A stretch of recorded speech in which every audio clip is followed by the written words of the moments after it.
Hello, audiophiles, and welcome to another episode of Guitar and Pen. I'm Mark Will, author, songwriter, and publisher in permanent exile, and I'm joined once again by my good friend Craig in Germany. Welcome back. Howdy, Mark. What's up? Well, are you ready to Re-Roxy? Whenever you are, man, I'm ready. Ripped and ready to... Okay, well, I think I'm ready, but maybe we should explain what we're ready for. So this is the second episode of a Guitar and Pen series called Re-Roxy. Guitar and Pen remakes, remodels Roxy music. And what we're doing is devoting one episode to each of the studio albums of the iconic band Roxy Music. And last episode we discussed the debut album of Roxy Music from 72, I want to say. Was it 73?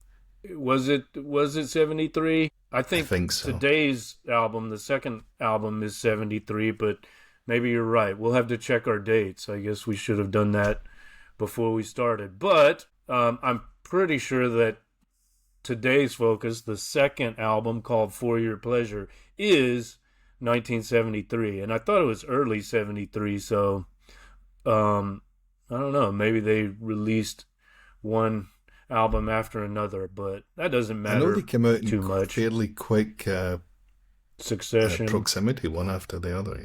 Well, maybe they were both in 73. We should get our dates right, but I'm certain that this second one is 73. Maybe when we have a chance we can look it up. But anyway, the second album of Roxy 72, Music, man, you're right. First one was 72, excuse me. So the debut or debutante, as I facetiously call it, that's from 72. And then today's focus, For Your Pleasure, right. The second album is 73. And it is the second and last album featuring Bryan, who left Roxy Music shortly after the release of this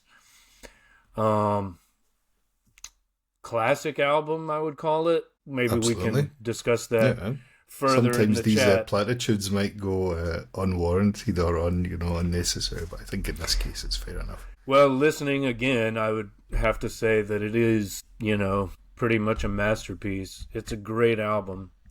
I think it deserves to be called a classic. I still don't know if it's my favorite Roxy Music album, but it's a good one. Now, you had an idea for a series of podcasts on second albums by iconic bands. Can you talk about this concept that you have? Yet to be released or recorded and released. Yeah. Masterpiece, but kind of What's loosely it called titled, again? Loosely titled better than the first one. Okay. And so you kind of get it, whatever that one is, but in this case we know what we're talking about. And the idea was to look at the band's or the artist's second album, compare it to the first one, and that could be stylistically or whatever changes have happened between 1 and 2, and then work out, or whatever your opinion is the second one better than the first one? Right. And I know we talked about Led Zeppelin 2 versus Led Zeppelin 1, Van Halen 2 versus Van Halen 1, Black Sabbath, Paranoid versus Black Sabbath, right? What were some of the others? We had a list going at one time. I do have a very long list somewhere saved on a note on my phone, but the Smiths, another example. Okay. REM, I had loads. Okay. So if we're applying that concept to Roxy Music, what do you think? Is the second better than the first? Better than the first one? I'm going all out here and saying yes. Okay. Not to denigrate the first one in any way at all, but it's a level up. Okay. Well, let's get into the conversation. I will share the slides, or try to. Can you see that? Yep, all good. Yeah, there it is. Re-Roxy. Guitar and Pen remakes, remodels Roxy Music. Yeah, that's the title of this series, and what we mean by that is as songwriters, musicians, producers, and just regular old listeners, lovers of music, audiophiles, as we say.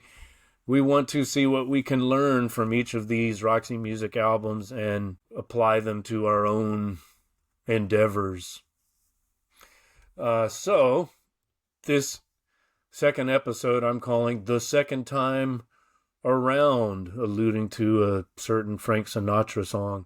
But here it is, Roxy Music for your pleasure. The cover, as we discussed last time, is always very important when we're talking about Roxy Music. They always have a female or two featured on the front, and, this album is no exception. Here we have the model, I guess, and socialite and former muse of Salvador Dali, Amanda Lear. It's quite an introduction, isn't it? I think Yeah. she maybe dated Bryan Ferry, or from what I read, there might have been I think that was the trend, right? I mean, if you were dating the leader of Roxy Music, you might very well appear on the next album cover, right? We had Amanda Lear here. Later, Jerry Hall would appear on Siren. The two German ladies that we'll probably talk about at some point. Yeah. Also in that album cover, the kind of infamous one, or one of the infamous ones. Country Life, I think it is. Yeah. Well, I guess he was dating both of them, maybe. Life of a rock star is tough at the top. This, I'd actually forgotten that if you open this album up, the double sleeve, there's a, when I was kind of going through some notes and stuff, there's when you open this up, Bryan Ferry's on the other side of this, or the back of the record, I think it would be in that case. Dressed as a chauffeur, but the rest, the other members of the band are not in it at all. It's just him and this front image here. Well, I'm glad you mentioned that, because I have it here. It's not a great, well, the image is not that clear, but this is what I was able to find online. And as you say, on the back, if you flip over the LP, if you had the LP, or I guess the CD too, right? Actually, this looks like it might be a CD. You flip it over, and there's Bryan Ferry, leader of Roxy Music, as Amanda Lear's chauffeur. He's wearing the cap of, an employee of like a limo. He's looking quite pleased with himself from what I can see. Yeah, he seems to be enjoying it. He's had most gigs. The atmosphere is interesting. It's very dark. Looks like it's wet. It's a drizzly London evening, perhaps. Let's go back to the front cover. Ms. Lear has a rather vicious-looking dog on a leash. Heavily sedated panther, I believe it was. It's a panther? It's a panther, yeah. My goodness. The poor beast had to be so heavy. So I guess like what you can see with the face here was done afterwards, because she's doing it live, like holding this panther live, but the poor animal was so out of its tits that it didn't know if it was coming or going, and they added that. Seriously. Fierceness. That's what I read, yeah. It almost looks like a painting. They took a photograph of the drugged panther and then did some kind of editing to it. The leash thing, like holding it, yeah, from what I read. Oh my goodness. Well, what does that mean? Why this concept for the album For Your Pleasure? I mean, it's an iconic image, very interesting, and I guess we should note that Amanda Lear may or may not be a trans woman. Do you have any theories about that? She was also friendly or romantically linked to David Bowie, maybe around the same time, so... I didn't really explore any of those particular avenues. I read about it, and I just kind of went, oh, well, early But you had heard of her before, right? Yeah. I think she went on to perform disco. Yes, she did. 70s, if I remember. Yeah, she had a sort of music career, or I don't know, she had like a cabaret act, and she was a model, and she was widely photographed, and as I say, she began as the muse, or one of the muses, of Salvador Dali. And one of the stories or urban legends is that he may have financed her gender reassignment surgery. So I don't know, obviously, what the truth about that is, but interesting. But this image is definitely, I mean, if you put it in context of the year, 1973, I mean, it's quite, maybe you don't put these two kind of things together, you wouldn't really associate it. I think it looks very, if you take away what she's wearing in that sense, she's wearing a kind of cabaret style of kind of, what do you call it, socialite, kind of the way she's dressed, that kind of thing. Yeah, for sure. So that could be any time, really, but it's very kind of slightly futuristic, not in a spacey kind of way. Maybe that's just the kind of back shot of the city you're getting there, and the kind of the way the shadows are and the light and so on it. Well, she kind of looks like a Ladytron herself, Right, if you want to think back to that first album. Yeah, well, anyway, I think it captures the mood of this second album in a way, kind of dark, but there's like some blue and white. The dog expresses a kind of aggressiveness or viciousness, which, we might hear in some of the tracks. It's got that sinister edge to it. Yeah, sure. And Menacing. Then if you look at the back with Ferry laughing and smiling, it shows that it's also satirical and tongue-in-cheek, and there's a sense of humor about it too, as I guess is always the case with Roxy music. They're doing a kind of parody of, I don't know, maybe this has kind of a, if we think back to the first album with the classic cinema references and Humphrey Bogart and all that, it kind of looks like a noir movie from that era, I guess, even though it's not black and white exactly. But let's see what our friend Steve has to say. I think I alluded to this last time. I found the quote. I think the full quote when he was interviewed is that he could only think of one truly great British album. And guess what? He's talking about this one. Like, he listed all his favorite albums, and it was the Ramones and New York Dolls, maybe? New York Dolls. He loves New York Dolls. And I don't know, some other American bands, right? And then For Your Pleasure was on his list, so I think this was the only one. Now, I can think of a few other truly great British albums. There may have been one or two by the Beatles and Stones, for example, and Led Zeppelin and The Who, but that's what old Steve has to say. So I think it's not that controversial, Mark, is it?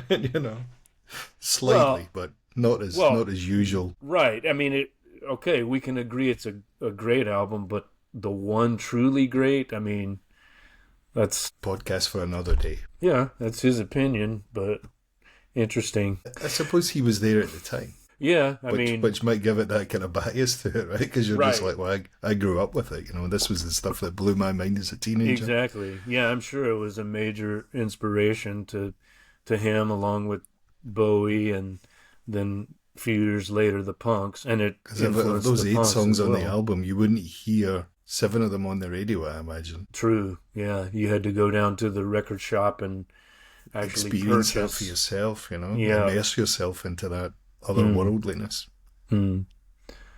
Yeah. And, he was a big fan of Warhol-style glamour, and this kind of has a Warhol-esque vibe, the artwork and the overall concept of the album. Kind of pop aesthetic thing going on. Yeah, for sure. So, we were talking recently online about our first impressions. You said... I think a sweary word in there. Yeah, Right. go ahead. What'd you say? So fucking good, man. Gets better with each listen. For me, at least. And I responded, still not sure I like it better than the debut, but it's more focused. I mean, I noticed that, let's say, the first album, they were just throwing shit at the wall to see what would stick, right? They were very it's a bit more experimental. eclectic as an album. This is much more. I agree with your second point here. Absolutely, it's a better produced record, and you can see where, or hear where, in fact, where the kind of changes have been made, and the ideas have probably given a bit more time to kind of flourish and maybe play around with different things. Yeah. Whereas the first one might have just been all right, let's get it out and see what right. It's I guess under we could time say constraints. It's tighter and more honed, and it's like they figured out how to use all of their various parts to cohere as a whole, as a band. But interestingly, I read, I don't know how reliable it is, but Wikipedia, that great source, says that Eno felt this was slung together, meaning this second album, right? And he thought they were still experimenting, but not enough, and maybe that's why he left. But he felt that it was kind of rushed. Interestingly, our feeling is that they tightened things up and they did exactly what they wanted to do. But if what I read is to be believed, he didn't necessarily feel that, and maybe it's true since he left. I mean, because listening to some of these songs, they don't look well. Some look, here's me again. When you listen to the different types of song on this album, there's at least 3/4 of them that sound like they've been really well thought out and put together in such a way. They don't seem they might have been improvised at the beginning, like many great songs do come from, but the actual end product, as it were, is quite different, I feel. I mean, who knows? Yeah.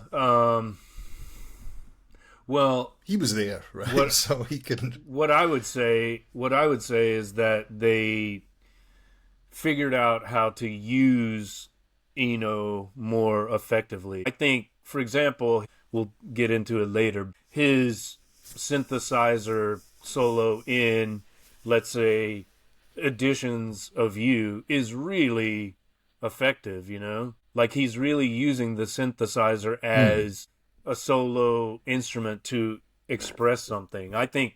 Excuse me. And maybe throughout the album, it's just, I think what he does is more effective and interesting than some of what he did on the first album. Right.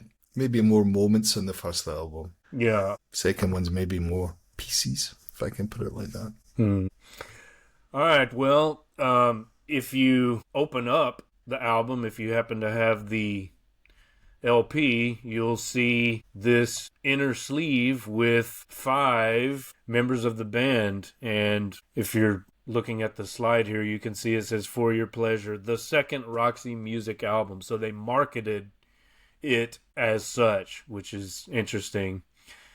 5 permanent members, but as we'll see, they had one other performer in the studio with them. Spinal Tap might be better known for the drummers coming in and going, if we can put it like that. They seem to have a bass player thing. Yeah, right. Yeah. Well, we mentioned that last time. There really hasn't been a permanent Roxy Music. Right. Although the bass playing on this album is rather tasty. Oh, he's great. I had never heard of him, but he's fantastic. He went on to produce a lot of stuff, John Porter. Maybe we'll talk about that later. Yeah, he's... I think he produced the Smiths, in fact. Oh, really? Okay, we'll... Or engineered them, produced them, engineered. But yeah, I'd go back and look at John show Porter. Notes. Well, anyway, what's interesting about this is everyone has a guitar, even the non-guitar players. So that's a satirical element, right? Like they're all trying to be glam versions of Elvis or something. I don't know. Well, Ferry's definitely in that ballpark, isn't he? Just that pose. Yeah, right. The kind of heel upturned and all that kind of thing. He's got it going on. But then you got the synth player, the oboe sax guy, and the drummer all posing with guitars too. It's pretty campy, I guess we could say. It reminds me of that opera episode where you get a car, you get a car, you get a car. It's a bit like that. But definitely cool. You get a guitar because you get a guitar. Yeah, right. I'd rather have that myself. Frankly. Absolutely. It's the print is kind of small, but at the bottom it very clearly says words and music by Bryan Ferry. So just as with the first album, he wanted to make it very clear who was doing the composing, right? These are all his songs, and they're just playing on them, which, I don't know, maybe that caused a certain amount of tension in the band. There was one single, Do the Strand, the opening track, and the flip side had Additions of You, so I would argue two of the best songs on the album were Although this wasn't released in released. the UK, I was reading, it must have been in the States only, or Oh, really? Europe, Okay. but apparently not in the So, UK. so in the UK, no singles? No singles, which is just Interesting. bonkers. Okay, so they want people to experience the album as a whole, and I would say it is a kind of concept album and a successful one. But okay, maybe it was only in the States, but Do the Strand was released somewhere as a single, and the flip side was Additions of You. And again, a somewhat fuzzy image. Looks like it was taken on the same day as the album inner sleeve, but again, everyone's got a guitar. Although Mackay has a weird looking kind of something, almost looks like a Medieval-looking lute. thing Yeah, it is, looks like you a know. lute or something. Right. All right, so let's just run down the band members on the disc itself, or at least some of them. It says all songs written by Bryan Ferry very clearly, right? So, again, he's the man. It's his We know band. who's He calling the writes the shots. material. What's that? We know who's calling the shots. He's calling the shots. And again, maybe that's what Eno didn't like. He wanted to be calling the shots.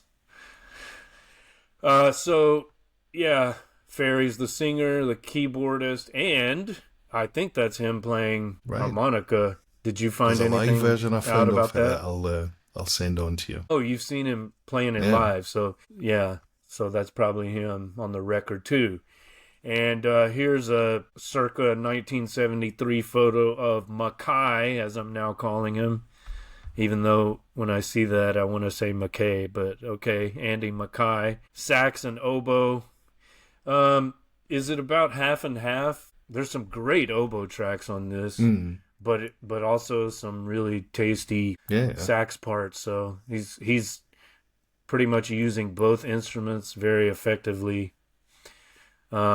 This is some kind of looks like a French music mag. So he was featured around this time with colourful outfit, we could say as well, and his dapper hairdo. Green Fit for the times. suit with rings and a red quiff of some sort. He's airing his quiff.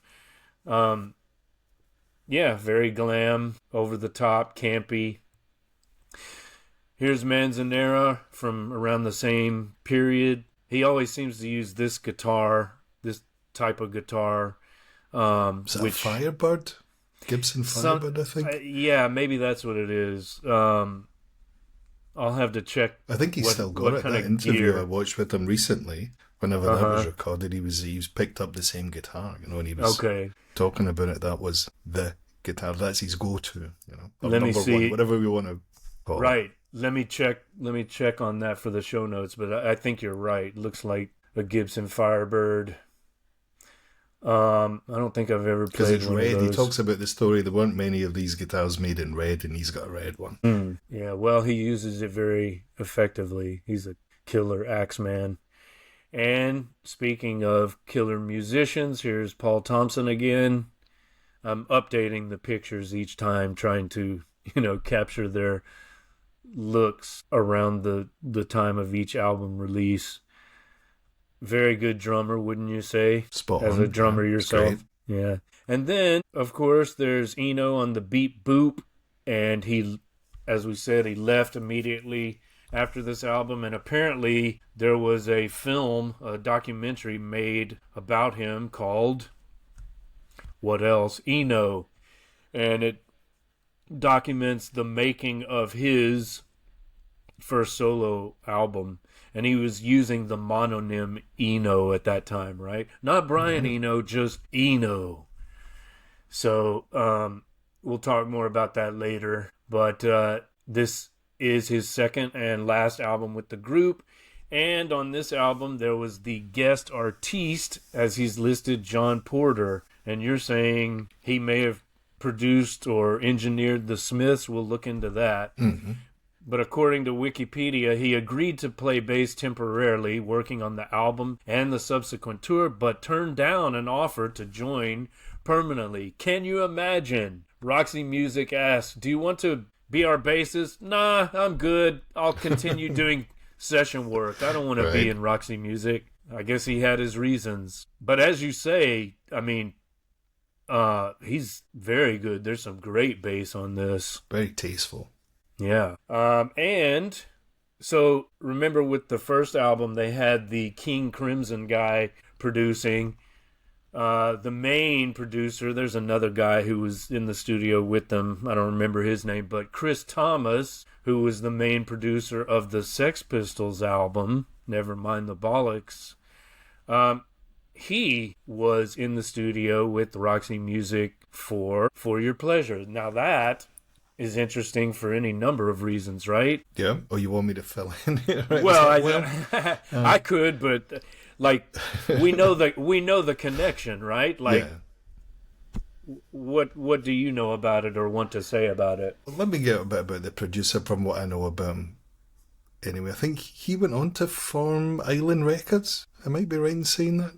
Or well, yeah, this is they were signed to Island Records, right? The first album. Or maybe he's just Island his name's Records. synonymous with Island Records. Then maybe that's what it is. Maybe that's. He was like their in-house producer or something. Yeah, and I think he started doing the Beatles and stuff like that, or he was around Pink Floyd and all sorts. Yes, right. So he's one of those guys like, I don't know, Glenn Johns. Right place, right time kind of guy. Exactly.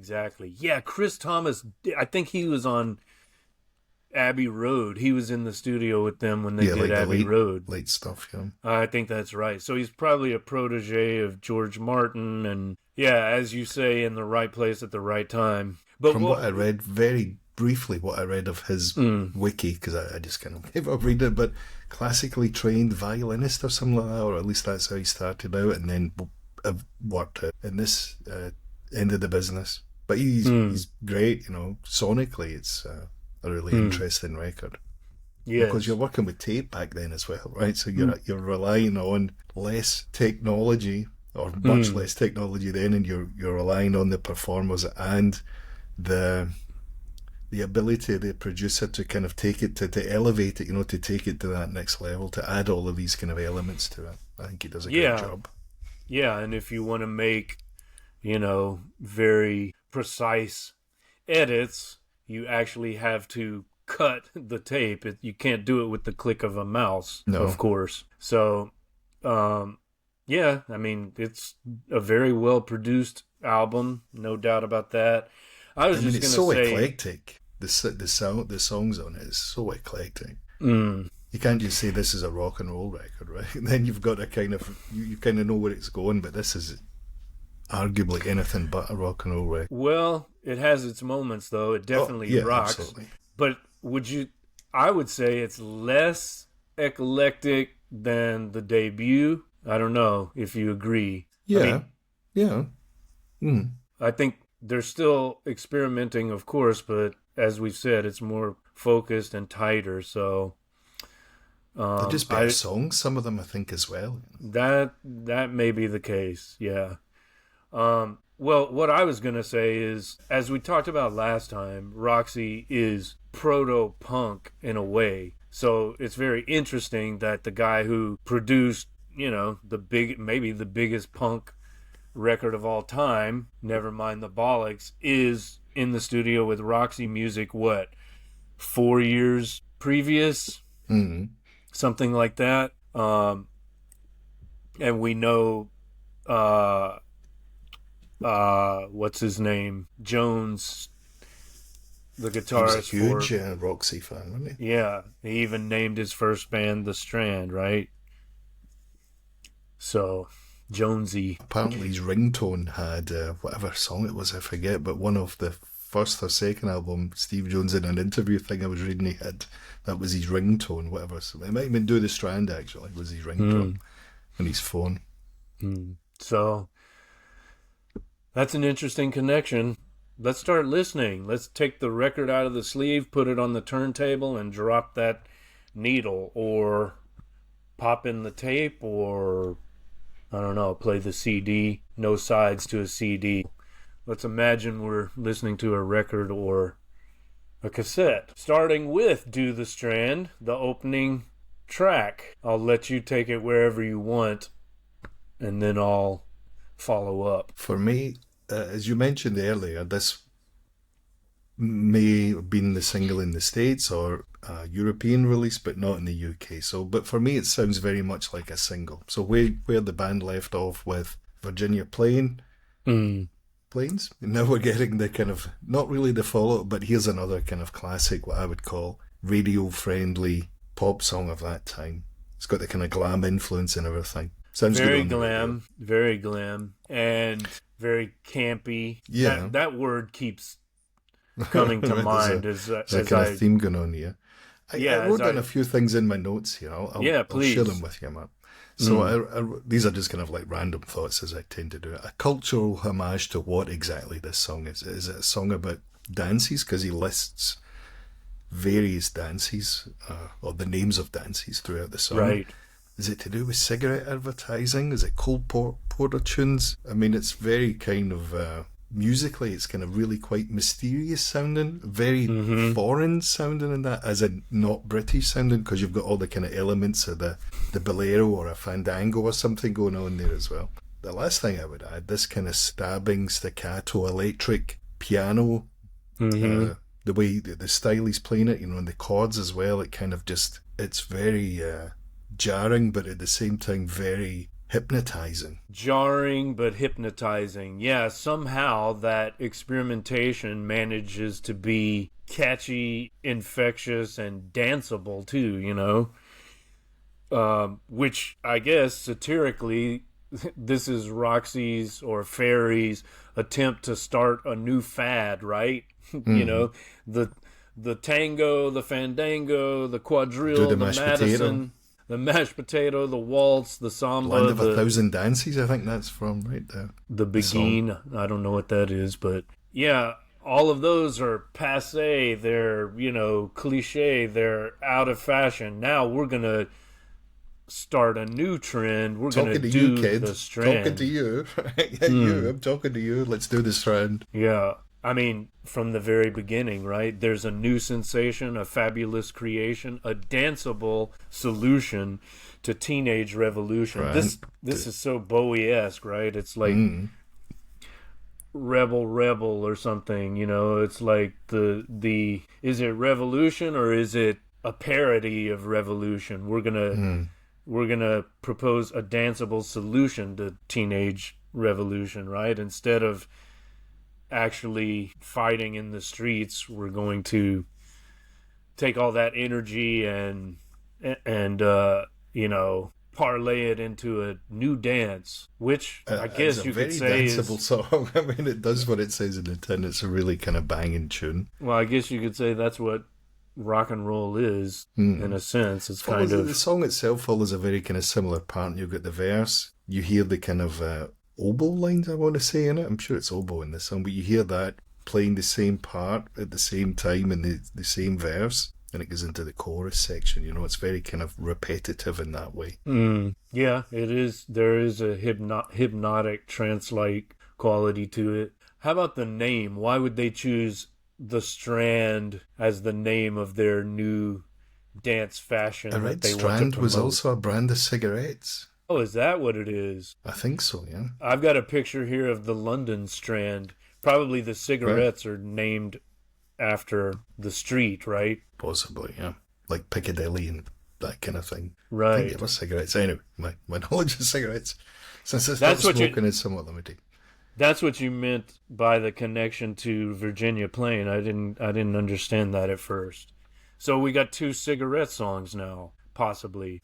Where we do the Strand, hopefully. So yes, I think it's, what is it a homage to? I'm not really sure, but I think fad is definitely the right connection. Getting the kids on board. Yeah, well, you were talking about how it's a song about a cigarette brand, which I didn't know about, and so I didn't understand your reference to... All right, yeah. Or your connection to Virginia Plain, which of course we know is also about a cigarette brand or a type of cigarette, right? So here we have possibly 2 Roxy Music cigarette songs. How interesting, and how, I don't know, how 2HB, Right. I guess. Yeah. It's a bit quirky. How noir, how film noir that is. Okay, well, anyway, that's quite an effective opening track. In some ways, it's kind of luring the listener into a false sense of security, what's coming next. Maybe security is not the right word, but if this is what you think the album's going to be like, you might be surprised. Okay, well, what is the surprise? Track 2, Beauty Queen, addressed to a certain Valerie, not Amanda, but who knows, maybe she was the inspiration for Valerie. Valerie, please believe it never could work out. The time to make plans has passed, faded away. So it's a breakup song, perhaps? As we know, the internet leaves lots of these ideas and suggestions where it came from. It could be an old girlfriend from his before he went to art school, like back in his Newcastle days. Or he was on the cusp of leaving to go to art school or something like that. That's what I'd read anyway, but that could equally as well be bollocks, you know? Well, interestingly, whoever this Valerie is or was had swimming pool eyes which shed coconut tears. I mean, some of the imagery in his lyrics is pretty interesting, Right, let's say. It shouldn't work, but like many of their songs that we've looked at and will look at in the future, they do. I mean, it's, I guess, surrealistic imagery in a way, but I like it. There's also the phrase sea breezes, so call back to the first album. Yeah. album.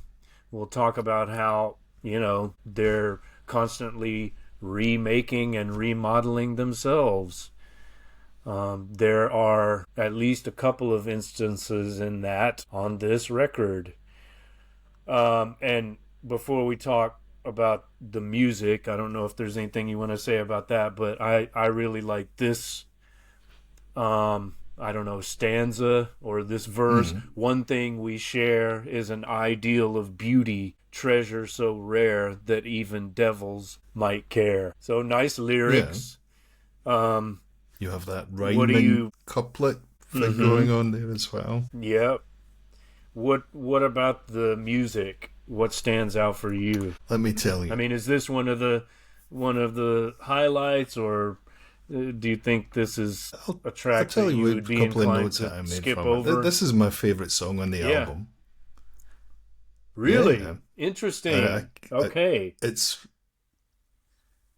I don't even know how to describe why. Sometimes you don't have to describe why. It just is, right? So it's kind of... Yeah. I can listen to this song over and over again and never get bored with it. I'm not really Ballads are great. Ballads are fine, you know. They're all right in the right place. But yeah, there's something extra about this song. Now, whether that's musically, as we might talk about in a moment, where it does kind of take a slight twist. But let me tell you what I've written down just in a couple of sentences here. So as I was saying, my favourite song on the album, the opening 17 seconds of the intro allude to something more spacey or sinister sounding, perhaps. Yeah. Eno's engaging in more of the kind of abstract experimentation that we heard on the first record, or at least that's what I kind of thought, that introduction part of the song, the intro. But then when the song itself actually starts, you get this really very nice sounding, more traditional ballad or a love song to Valerie, as you mentioned earlier. We get 5 short verses and then it's moving along nice and swimmingly. Everything's going great. And then you get this instrumental break where it just goes a bit mental. That's about the best way I could describe it. It's almost like double time. Yeah. Jet propulsion. Well, I just wrote these things random. What's the jet propulsion mode engaged spacecraft liftoff music, which I stole from a David Bowie acoustic songbook, or something that you'd hear on a Hawkwind record. And then it goes back to the original tempo. Yeah, that's right. And I think Manzanera is using slide guitar to create that spaceship launch effect.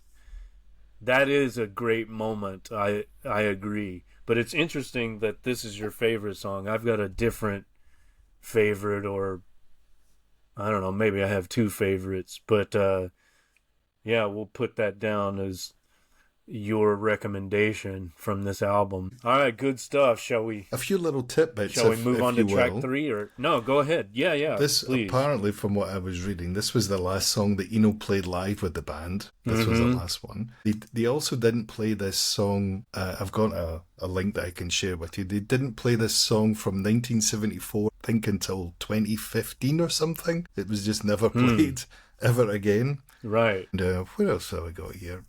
Some interesting kind of influences here. Ferry said in an interview the song was inspired by the Walker brothers, Scott Walker, and he was also compared to a mutated cross between Gene Pitney and Engelbert Humperdinck. That was from another interview I was reading. Ferry also told the Melody Maker that Beauty Queen had a northern working men's club feel to it. Popularised in northern England to provide recreation for industrial workers, the clubs were infamous for their cabaret acts. I saw that too. Yeah. Right. You mentioned like the spacey effects of Eno's synths at the beginning, and this is one of the examples of him sounding more effective to me on this record than he did on the first. I think his atmospherics are like more appropriate and less random. Like they fit the song better. Yeah. Because remember we were saying in the previous episode where Ferry asked him to make it sound like Landing on the Moon or something like that. And yeah, right. Where you might be given a bit more freedom to do it, but here it sounds a bit more focused and concentrated on, rather than the kind of random nature of it. Focus. There's that word again. But for me, I was Beauty saying Queen. This is my favourite song on the record. I think it's great. That's interesting. That's not what I would have expected. I was just going to say Beauty Queen, of course, reminds us of all the glamour models on the covers. And indeed, I mean, that's a constant theme, right? Or even the golden age of Hollywood, your Lauren Bacall or all of the leading ladies at the time. Yeah. Yes. All right. Let's move to the next track, Strictly Confidential. Now, this the crooning on this is what caused my Canadian friend Stefan to dismiss Ferry as a vocalist who sounded like Dracula. So I've got a little Dracula, a cartoonish Dracula icon on this slide to remind me of that. But the beginning, lyrically, whatever you may say about the vibrato of the vocal performance, which I personally like, but there is kind of a dirge-like quality which might remind someone of Transylvania or something. But before I die, I write this letter. That's a great opening line, and basically that's what's Strictly Confidential, I guess. He's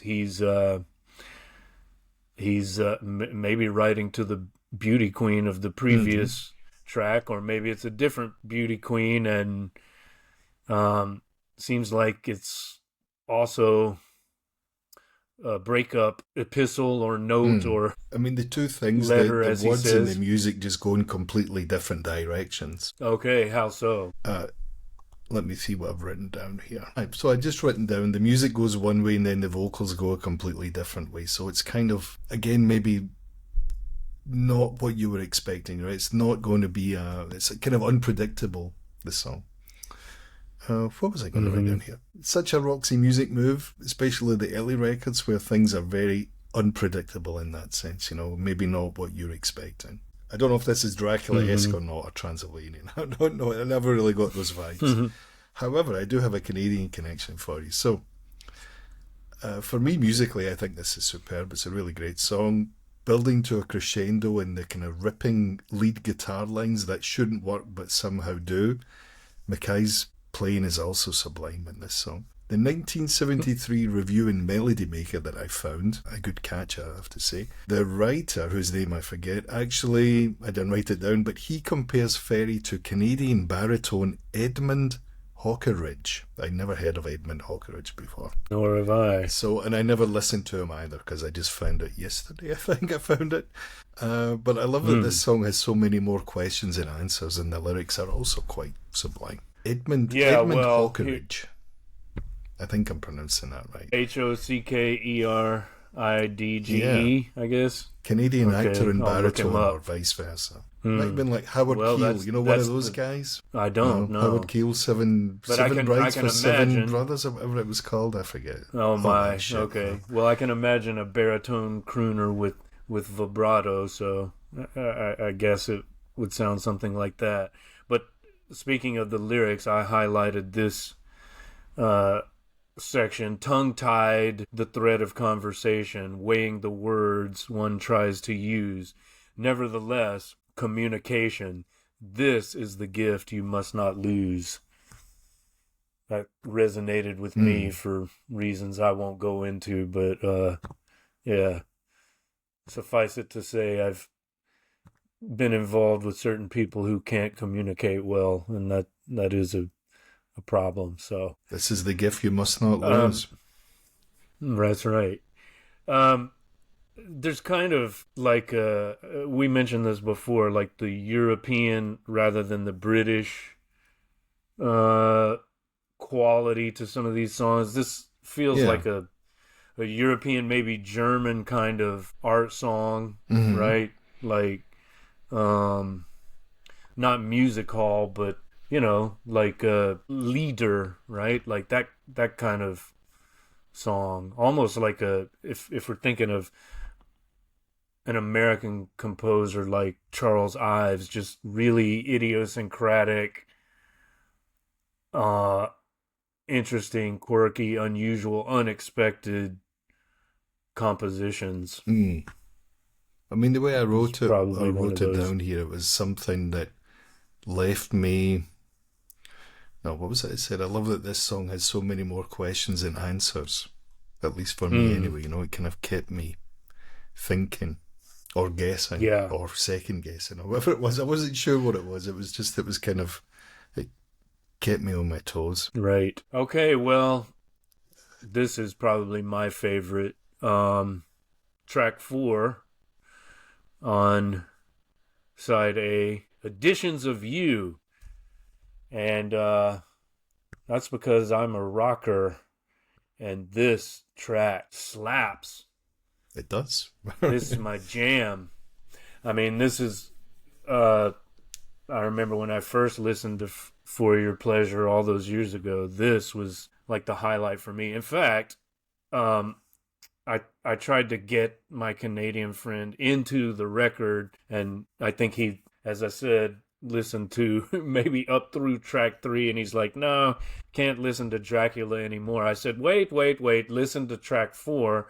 And when he heard this, he said, yeah, now I see what you're talking about. This is fucking great. So if you have a friend or associate who doesn't like Roxy music, have them listen to Editions of You, and I don't think they'll be able to say they don't like this song. I mean, it's incredible. It fits in with side 1 perfectly. You know, you've got the kind of high tempo or big energy of the Do the Strand, then a couple of more slower numbers, a bit more depth to them, you know, musically and lyrically. Change of pace. Yeah, exactly. Yes. And now you're getting this kind of full on in your face. Full on in your face. That's the way I described it. That's what I've written down, actually.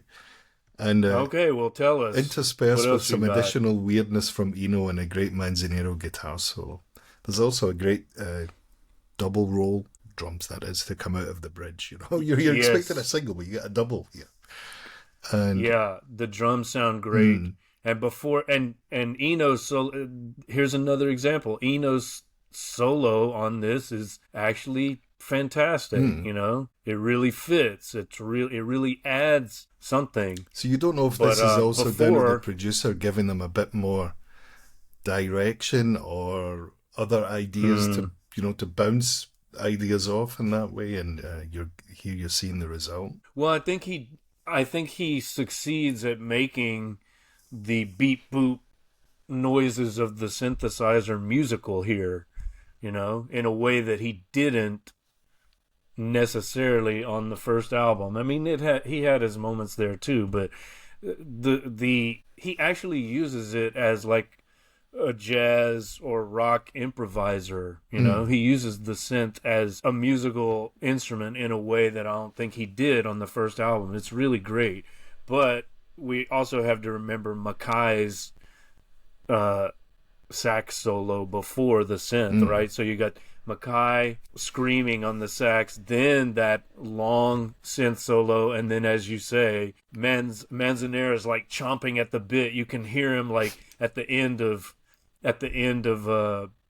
Eno's little musical statement, long musical statement. Actually, he's like, "Okay, it's my turn," and he just rips. He's tearing into it. Yeah. So it's a great performance all around. The band is firing on all cylinders. It kicks ass lyrically. It starts with, "Well, I'm here looking through an old picture frame, just waiting for the perfect view. I hope something special will step into my life. Another fine addition of you." So maybe he's lost Valerie or a series of Valeries, and he wants the new remodel, right? There's a new... What's the license plate from remake? CLP remodel? Something, wasn't it? I always forget. CPL 593H. That's it. Yeah. Another fine edition of you, a pinup done in shades of blue. Interesting, because we've got the blue album cover of Siren. And so here they're like foreshadowing what was to come, right? We had the callback to Sea Breezes in Beauty Queen, and here we have like an anticipation of Siren, right? With this line, "And I was drifting past the Lorelei, I heard those slinky sirens wail. So look out, sailor, when you hear them croon. Ooh, croon. You'll never be the same again. Oh no, their crazy music drives you insane this way." Wow, that's amazing. And there's that European imagery. The Lorelei is like, what, in the Swiss Alps or something? Or no. I don't know. It's some... Are these lyrics European... near the end, Mark? Maybe you can tell us or not. But yes, I think so. The other one that I wrote down lyrically was, "Too much cheesecake too soon, old money's better than you, no mention in the latest Tribune, and don't let this happen to you." Exactly. I would have put that if I had room. That's at the end. That's at the very end. Yeah. Yeah, the Tribune, I guess that's, you think of a newspaper edition or something, so that he's throwing in a little reference to that. It's a pastiche of all these crazy ideas thrown together. But I've always liked the line, "And boys will be boys." Proto-punk. That's one of the great, it's such a great variation on... And a wee bit campy. Oh, totally, yeah. So, a definite highlight for me, followed by another highlight. I mean, maybe this is actually my favorite song. When I first heard it, I couldn't believe it. I mean, incredible that they made a pop song like this. "In every dream home, a heartache." And the story behind this is fascinating. Apparently, Ferry's art school teacher was one of the inspirations. If you're looking at the slides, you can see this famous collage by Richard Hamilton, 1956. Shows a muscle man with a lollipop and a lady on a couch, and they're in a a so-called dream home with a staircase, and there's a lady on a couch showing her bare breasts, I think, or she may have something covering them, and a lampshade on her head. It's just a crazy pop art parody called "Just What Is It That Makes Today's Home So Different, So Appealing?" So this guy was his teacher at art school, and you can see the connection to "In Every Dream Home, a Heartache," which is just an amazing pop concept to me. What have I written down? A dark, disturbing, sinister sounding classic So we now know, these are just my random notes again. We now know that it's about an inflatable sex doll, but it's also about dystopia. But is it also about dystopian post-war politics or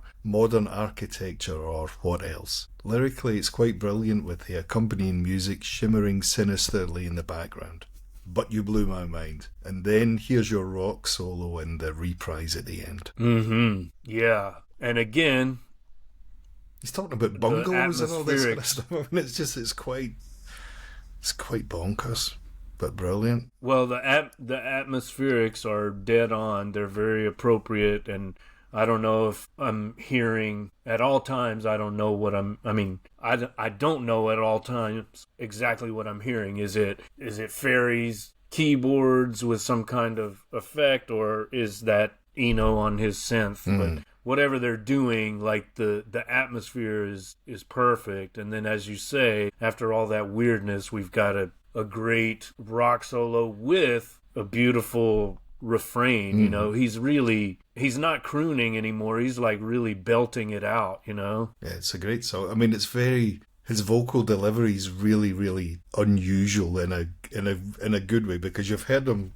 doing his Elvis or his Frank Sinatra or his Noel Coward, whoever it was, take your pick, you know, and now you're getting this kind of dark robot sounding, very kind of not quite monosyllabic delivery, but very kind of, you know, stuttered almost in that kind of way, you know, and he sounds like he's in pain, right? You know, the way he's he's singing. Yeah, that's what I'm talking about. Like at the end, he's really emoting as he's belting it out. He does sound like he's in pain, which, you know, maybe he's worked hard blowing up this doll that you alluded to. And so we've got this amazing invocation of the sex doll, immortal and life-size. My breath is inside you. That's incredible, that line. I dress you up daily and keep you till death sighs. Inflatable doll, lover ungrateful. I blew up your body, but you blew my mind.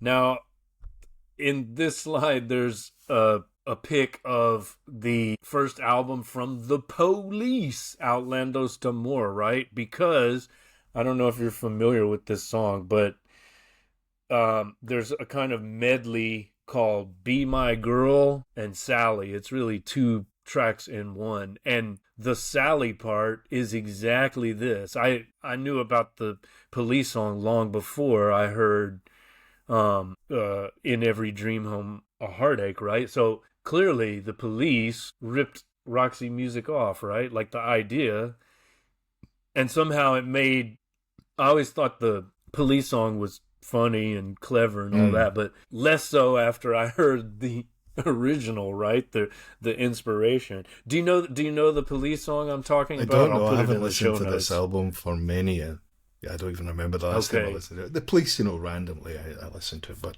no. Well, it's one of those weird Andy Summers songs. You know, like think of Mother on Synchronicity. Oh, yeah, okay. Every girl I go out with becomes my mother in the end, and he's literally screaming, right? The telephone is ringing. The telephone is screaming. Is that my mother on the phone? I mean, he's the one in that trio who wrote the weirdest songs, although I guess... he was doing that when the other two were busy fighting with each other. I think that's maybe... Yeah.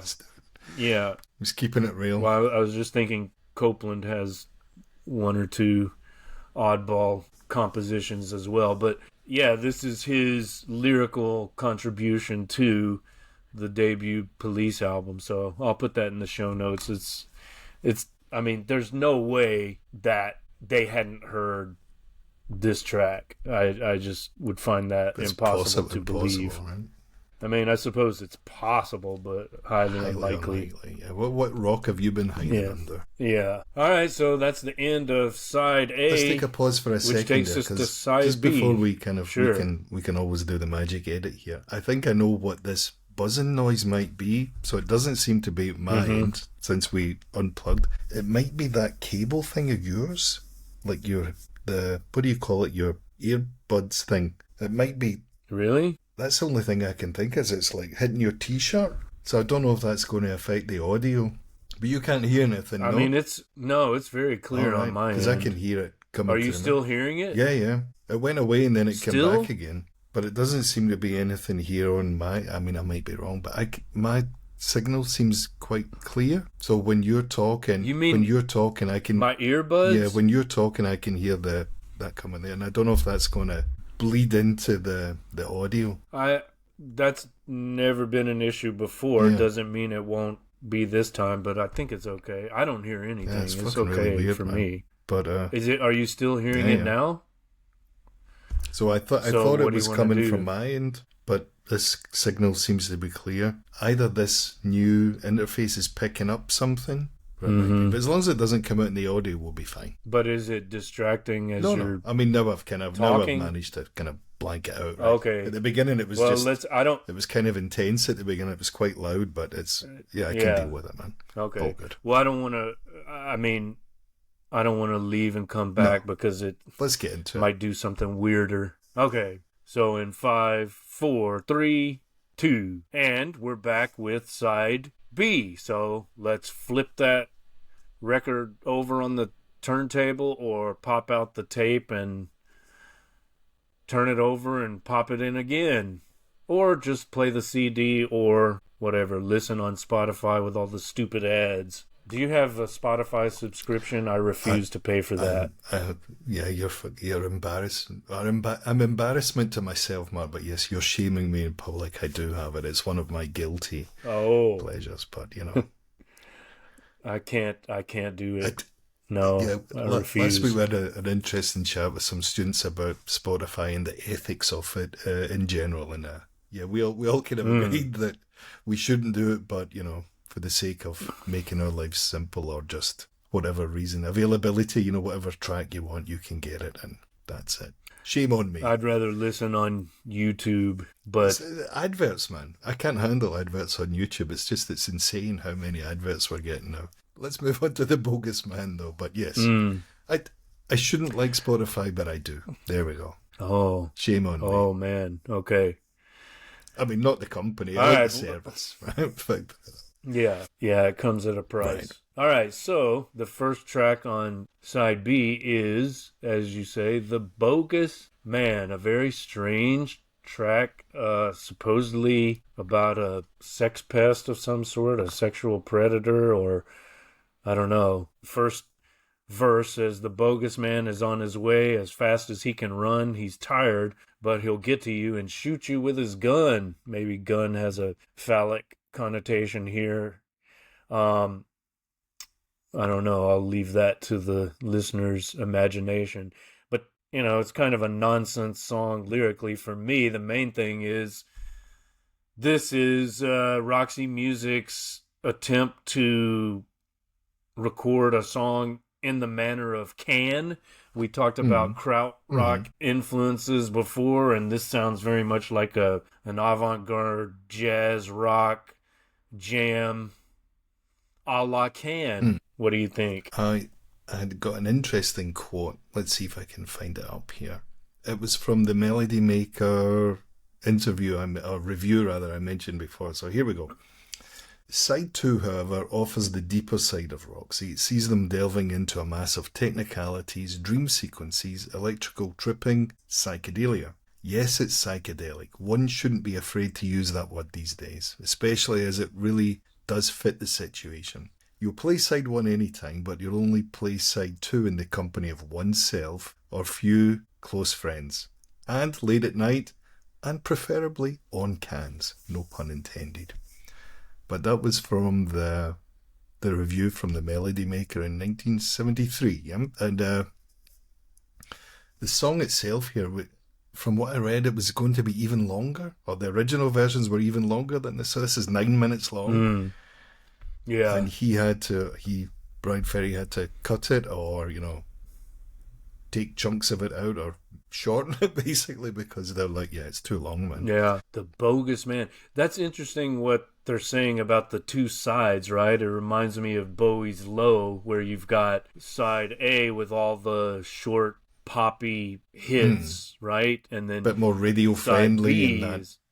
Very radio friendly, yeah. Great tracks, and then side 2 is the reflective, meditative, instrumental tracks with vocalizing. So maybe, I mean, that would have come out after this, right? Yeah, Or after, yeah. I don't know. I think so. Yeah.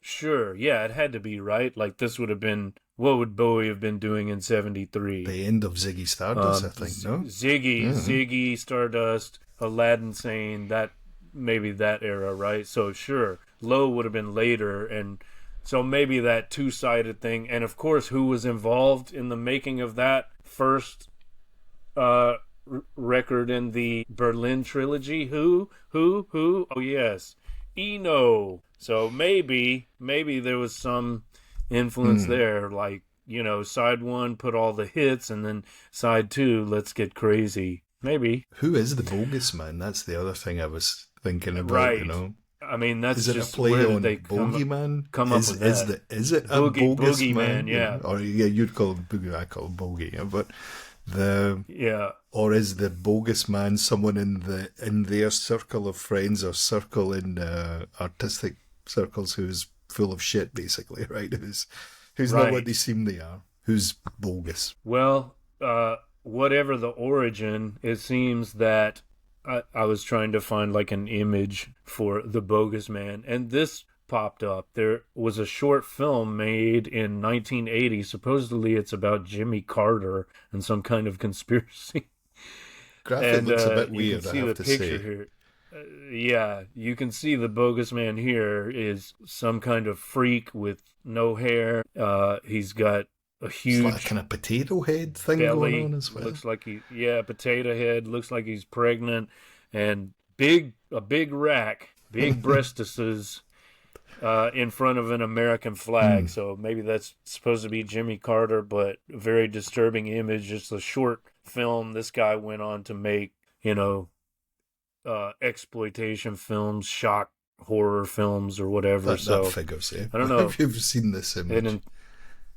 It inspired someone. This song did, but it's it's a long track and it's trance-like and repetitive. I think I saw a comment from Eno saying repetition is variation or something like that. Paradoxically, maybe. I mean, it's it doesn't feel 9 minutes. I guess that's true. It's kind of it's not an easy song to listen to. I'll be honest. It's maybe that's the whole point of it. It's kind of you've had side 1 before and you're kind of in a groove certain way, and then you flip the record over, right, or you turn the tape over, and then you get this and you think, all right, where did this come from? You know, it's just really kind of out there. It's a bit more, no, free jazz is not the right word. Experimental in that kind of jazzy kind of aspect. It is. It's kind of, yeah, it's almost like, Miles Davis Bitches Brew era, right? There's a, Manzanera has the wah-wah pedal There's going, no hooks I think. in this song, no melody to speak of and stuff. Straight groove. Yeah. Well, actually, the vocal line is pretty interesting, and so I disagree in a way because I find this soothing. Like I've always liked it. I got into the groove right away. I kind of like all of the what the band is doing. Yeah, it's great. Yeah, it's great, and I think Ferry's vocal part adds an interesting coloring to the whole. Canvas or whatever. It's the kind of song where I could see like someone doing live artwork to it at the same time. And I think that's what, I occasionally do collages myself, and I think I would put on For Your Pleasure as I was cutting out things and gluing them onto my poster board or whatever. So yeah, it's definitely not a boring 9 minutes. Let's put that right out there. No, it doesn't feel like it drags. It's interesting. And how many times you could play that card? I don't know. Thumbs up. Yeah, thumbs up for me too. I mean, I must say I enjoyed it. It's just very, very different. All right, then here we have the second track called Gray Lagoons, which Eno dismissed as a very trivial track. It begins, blue suns and gray lagoons, silver starfish with honeymoons, all these and more to choose if you... So interesting lyrics again with those surrealistic images, blue suns and gray lagoons, silver starfish with honeymoons. Wow. Wasn't expecting that any more than I was expecting coconut tears from swimming pool eyes. Right. So, there you go. Fair play to Ferry. No, he really is a great lyricist. You know, especially these early albums. It's just really out there. Mm. There is a book. Yeah, he released a book a few years ago, Bryan Ferry, of his lyrics. Or I think it's on Penguin Books or something. Mm. Oh, okay. That might be worth a look at. Musically, for me, this song is quite out there. I didn't write many notes about it because it's quite a good old-fashioned rock and roll song, and maybe that's what Eno doesn't like about it. Yeah. It hints to one or two tracks from the first album where it was a bit more, oh, here's a blues kind of vibe and we're going to, play around with it and that kind of thing. You've got the harmonica there, pictured nicely. You've got... And that is Ferry, right? Yeah. I mean, we're pretty sure. Yeah. Sounds good. He's a good harp player. Yeah, it's a banging track, man. Yeah, so fits nicely after the previous one as well, like the Bogus Man, fits nicely. Because you're like, all right, you would maybe get into a kind of meditative state there listening to it, and now here you're like, okay, let's crank it up a bit and, get a platform shoes on and let it groove. So let's agree to disagree with Eno. I don't think it's a very trivial track. That's pretty dismissive.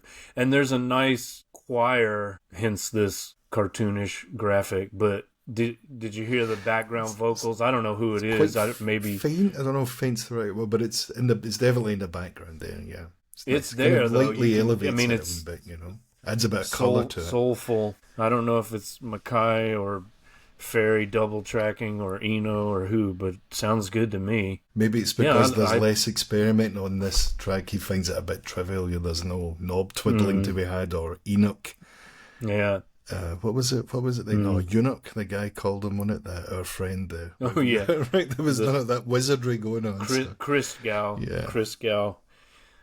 A eunuch named Eno. Of course, he thought the lady on the debut cover was a drag queen, so what does he know? But, yeah, I say thumbs up for track 2 as well.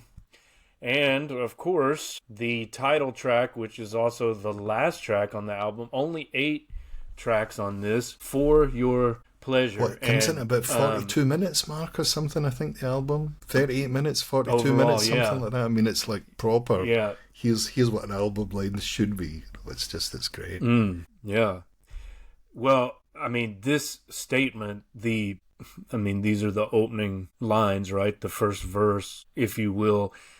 Wow, this is amazing as far as I'm concerned. And this is what makes it a concept album. For your pleasure, in our present state, part false, part true, like anything, we present ourselves. That is fantastic. I mean, that's what every artistic production is, right? Or every album or whatever, Here we are at this point in time. We're sharing this with you.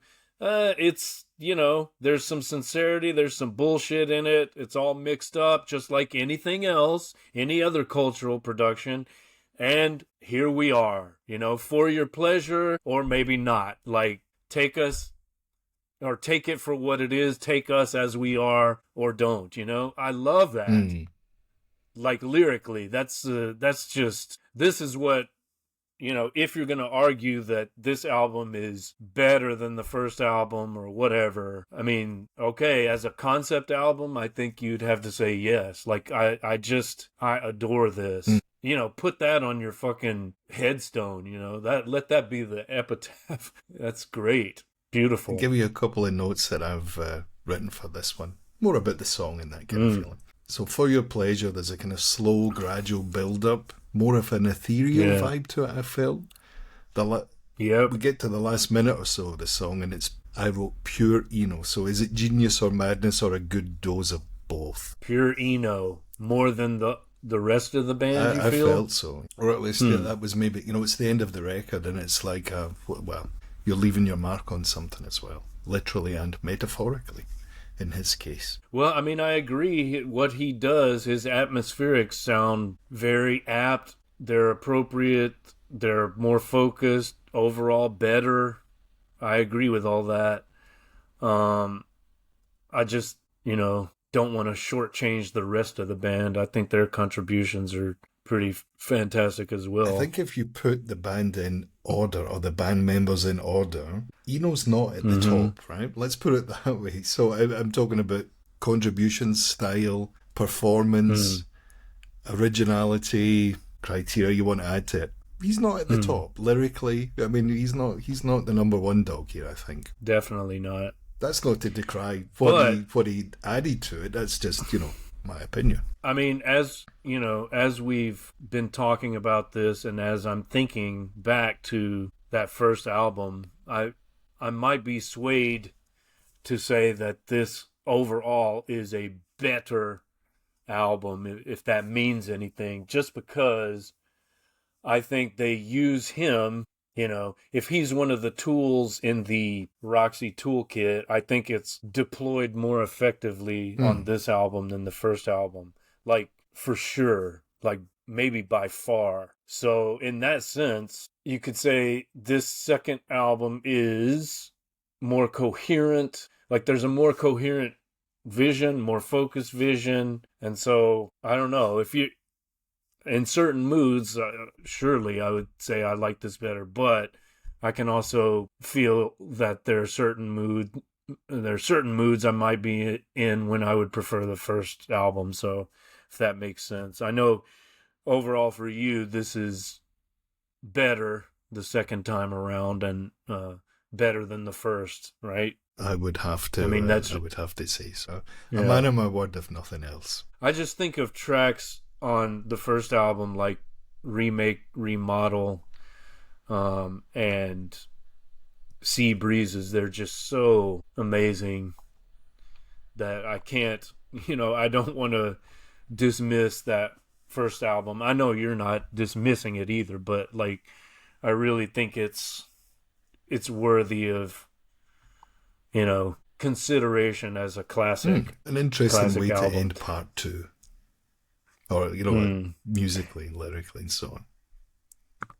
Yeah. What's coming next, I wonder. Well, and do you know who's in the photo here? Refresh my memory, go on. This is Dame Judi Dench from right, yes. 1973. Right. Did you find in your research that apparently they sampled her at the end? I wouldn't have known, but apparently in her younger days, Dame Judi Dench had some line, I guess, that they sampled from a movie, I don't know which one, saying, what does she say? I already forget. Well, we'll look it up. It's very faint in the background at the end, but apparently that's her for whatever reason. So, one thing to add about Bryan Eno that I just discovered, sorry to interrupt you, a book by David Shepard. It's from that In Your Ear podcast, or the YouTube channel. The book is called On Some Faraway Beach, The Life and Times of Bryan Eno. So the video I think just dropped yesterday, the day before. I haven't had a chance to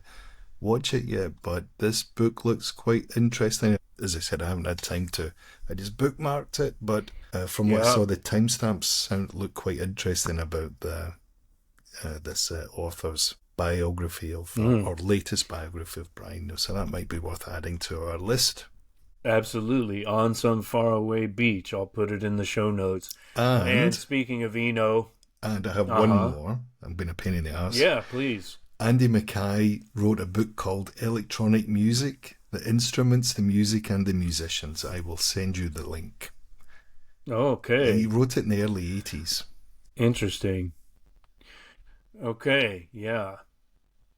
For the show notes, another reference guide, and we talked about the book Remake, Remodel, which is on my Amazon wish list. You use Spotify, I use Amazon. Shame on both of us.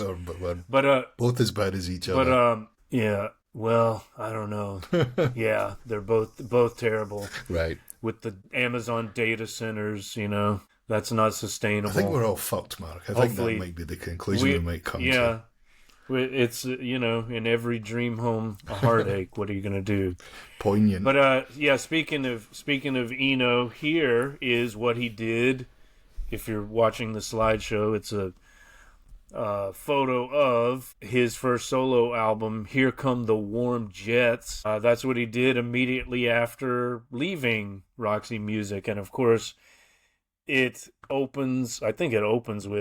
definitely includes the fantastic track, Baby's on Fire, you better throw her in the water. You know that one, right? Don't they have that featured in the movie you were talking about last time? The Gold Mine, whatever. Velvet Gold Mine, I think it was. Velvet Golden Shower or whatever the fuck. Velvet Gold Mine. Velvet Tut Sandwich. I think that's in there. But I think I've listened to this whole album. Probably I got into it around the time I was discovering Roxy, but that's the standout track for me. But he kind of proved that he had his own songwriting chops, and he did some interesting things after he left. Obviously he had quite a career after he left. Even managed to make you two sound quite good. Yeah, well, to take the 1564 to the next level, Well, him and Daniel Landwehr, we should say as well. Yeah, and what's the other guy's name who did the first album? Boy, Steve Lillywhite. Lillywhite, right? Yes. Also married to Kirsty MacColl, or was married to. True. Yeah, I remember reading that, seeing that. Anyway, we digress. Who died in a shark attack or a boating accident some or something? Kind of freak. What are these jet ski accidents? Something like that. It was kind of grim, right? Yeah. It was pretty horrible. Yes, we do indeed digress, but hey, it's all interesting. 6 steps, man. That's where we are. Yeah. All right, let's see. As always, what lessons did we learn? I've got some ideas. First of all, remake and remodel everything. That's what they're still doing here. They go back to the first album and steal a phrase, Sea Breezes, and you can even hear like a sampling of ocean waves, just like we had in that track from the first album. They're remaking and remodeling rock and kraut rock and the art song, the ballad, all of that. They're always remaking and remodeling, and bit of rock and roll thrown in great. there. Of course, homage to Dwayne Eddy, or take your pick. Yep, Elvis, whatever. Yeah, so that's an important aesthetic principle that songwriters and musicians and producers and audiophiles in general should bear in mind. And this fucking guy here, if you don't cannibalize yourself, someone else will, says Steve Jobs. Never mind him, but in principle I don't disagree, right? Like, that's what Roxy does and would continue to do. We talked about the foreshadowing of Siren, so cannibalize in the sense of remake and remodel what you've done in the past, reinvent yourself, and put a little twist on everything new that you do. I think this comma at the end of his sentence is annoying the fuck out of me. It's like, you're gonna make a meme, at least punctuate it correctly, dumbasses. That was quite funny. When you say that, I just clocked it myself. One of the kind of really interesting things about this particular period of time was how, between the 60s and the 70s at least, how productive bands could be. Now, whether that's a record company pushing them to get more stuff out, more sales, more teen girls, more sales, more radio play, and so on. Right. But the actual quality versus quality versus quantity debate here as well. But they're just so consistent. So eclectic and so wonderfully diverse musically and lyrically. Well, they had a whole culture and industry behind them. There actually was a music business at that time, right? They're touring constantly. They're booking studio dates. They've got albums that need to come out. They're just firing on all cylinders. It is a machine, but the machine is set up to facilitate the inspiration, right? And you could argue that doesn't exist anymore because of fucking Spotify, among other things, right? And Amazon and everything else. But, it just, that time period that was a special time, and we don't have that now. Nope. Not at all. Not at all. I'm tired of looking at this guy's face. Let's move on. Can I give you some of my final thoughts? I just wrote a couple of sentences here just for me to wrap up anyway. Yeah, absolutely. Let me just plug my Substack here. Mark Will Write, WRITE.substack.com for all episodes of Guitar and Pen, and not only that, but also texting and what's my other one? Books Are Burning. Maybe you're following the James Joyce Ulysses series. Series. Yep. And this shit is on YouTube as well. At Mark Will Write, WRITE. Join the other 30 people who, regularly watch these videos. Or don't. We're going to still keep doing what we do. So, yeah, let me stop sharing this. And there we are, our two beautiful faces. Share with us your final thoughts and notes. I suppose that I didn't want to. I kind of just ended up repeating myself. So rather than do what I always do, I just put a couple of short sentences. So for my final thoughts, it's a lot more than just prog or glam. The production, the songwriting, the performances, the dexterity and the ambition shown by the band is kind of elevated in this second or sophomore album. The lyrics are next level, really deep, dark, intense, and of course fun where it needs to be. All right. I love these impressionistic track by track little blurbs that you're sharing, and then like a summary at the end. Fantastic. Let's do that going forward. And I'm totally surprised he didn't send me any notes in advance, and he doesn't know what slides he's going to be faced with. So there's some spontaneity, some improvisation within the structure, kind of like a Roxy Music song. You got a structure, and then the musicians can just fucking freestyle and do their thing. Right. All right. So we've done the debut album, the eponymous Roxy Music, the debutante as I call it. We've done the second album, and that was 72. So 73, second album, For Your Pleasure. What's next? What's the third album? I didn't even look. I know? It's not Country Life, is it? I think it's Stranded. Stranded is next. I think so, but we should probably check that before we... heavily invested in this second album, and I've been in that space since we last spoke, or even probably before that. Yeah. I'm ready to move on and explore and let it blow my mind.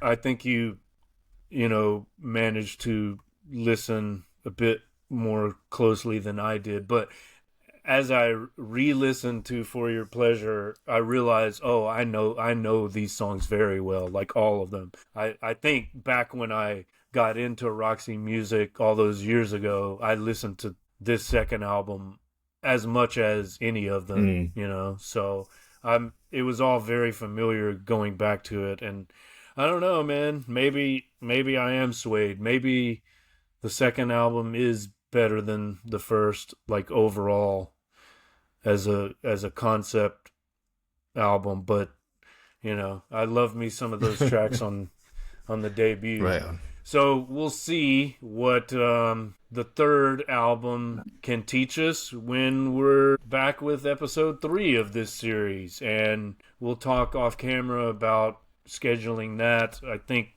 I should have some free time in the coming weeks, so if you do as well, we'll set that up.